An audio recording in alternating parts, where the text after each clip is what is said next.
Alright world, we back at it again. 2 videos, 1 day. That's how we gonna get down today. So today we're gonna do a little something that I've been thinking about, and this goes along the lines of things that I've been doing that I didn't think would help anybody else. But we gonna talk today. Oh crap, I pushed the buttons. We're gonna talk today about some fishing hacks. So electrical tape fishing hack. So you'll see I actually use electrical tape on some of the handles of my reels, and here's why. So I know you say, whoa, you know, that's a $300 and something reel on a $200 rod, like it's 500 something bucks. Why would you desecrate it with electrical tape? So here's why. This rod is extremely uncomfortable to fish if you have ever picked up a Carbon Shield 2. This is just all metal reel, metal hand, metal, just a lot of metal, and it was getting real fatiguing out there on the inlet to be handling metal like this all freaking day in the heat, and I couldn't even imagine the cold. It was just real fatiguing on the hand.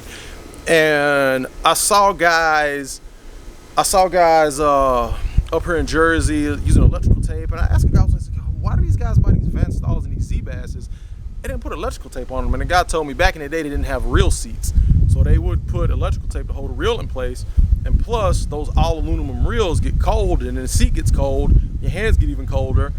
They use electrical tape, and I said, you know, it couldn't work that good. And this is 3 trips old. It's getting better as it gets older. This is a $7 roll of electrical tape. Yeah, I know. Don't ask. It was for something else, and it's real grippy. Even with fish slime, it still feels good. And I like it. So I did this one. I did my Carbon Shield 2. Oh man, I just dropped the Salt X on concrete. I don't even want to look at the scratch on it. I did my cheap, man, I think this rod was 20 bucks. My cheap 5-star Tsunami rod.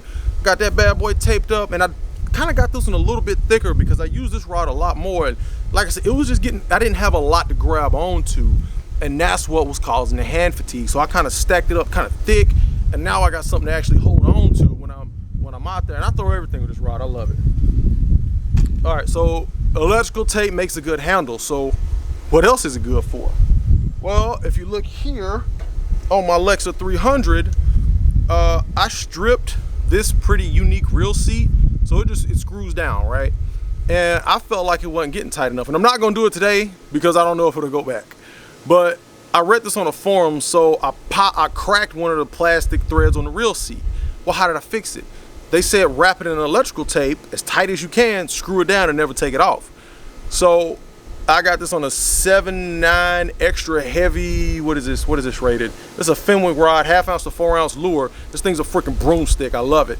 But once I taped it and screwed it down, it locked in, and as summer and it got cold and hot and wet, it just kind of stuck it in place. So I mean, I probably could turn this, but I'm not gonna do it. So if you've ever stripped a reel seat, pull some electrical tape on the threads, screw it down, don't ever take it off again. All right, one last one. So I had my Avid, and this reel's had a real interesting life. It's been on a drum heaver. It's been all over the rod collection. But one thing I wanted it for a pier rod, because those 12 and 13 footers were just too much at the pier I've been going to. So I got this 7.6 2 to 12 ounce lure rod. This is a Tsunami 5-star. I think this rod was like 30 to 50 bucks. I mean, I've had it for a little while. I've caught a crap ton of fish on this rod, bluefish especially. Got long butt, really get up in that arm, really get up in there tight and fight that fish. Well, here's the problem. This rod wasn't designed for this Avid. So the problem I had was, hopefully I can get it to focus. The problem I had was my reel, this little piece here, it was loose, even at the tightest.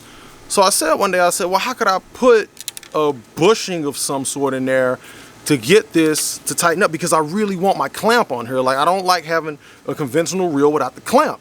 So I wish you could focus in on it. I can count them. I got 1, 2, 3, 4, 5, 6 strips of electrical tape back there. Just stacked them on top of each other until it was just a little bit too much, and I tightened it down as much as it could. And this has been on here for 2 years now, and I got zero play out the clamp because that electrical tape's melded together, if you will, and it's doing its job. So I hope this quick little fishing hack helped. Strip the rod, electrical tape. Saltwater rod, I wouldn't recommend it with a bass rod. Just get those EVA grips, and that's what they're there for. Don't try to be smarter than the people that did it. Saltwater reels, you're doing surf casting, man, tape that joker up. Strip the seat, electrical tape that joker up.